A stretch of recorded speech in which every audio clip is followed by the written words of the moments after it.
नहीं, लोग जो कहते हैं भगवान की इच्छा के बिना पत्ता नहीं हिलता, नहीं, उस बात पे तुम हो क्या?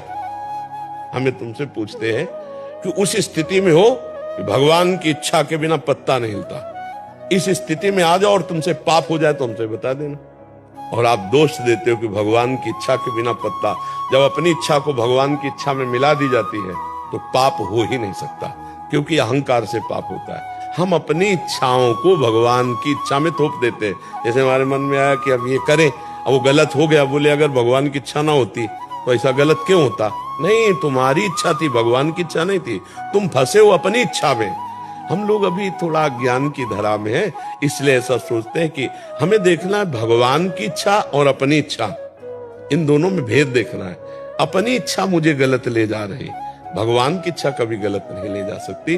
थोड़ा अपनी इच्छा को भगवान की इच्छा में मिला के देखो, फिर आपको कैसा लगता है, कितना आनंद मिलता है। लेकिन हम भगवान की इच्छा में अपनी इच्छा नहीं मिलाते, अपनी इच्छा करके और फिर उसे भगवान की इच्छा में थोप देते हैं। जिसे गोस्वामी तुलसीदास जी ने लिखा है, काल ही कर्म ही ईश्वर ही मिथ्या दोष। ये थोड़ा तवज्जो पड़ेगा प्रभु।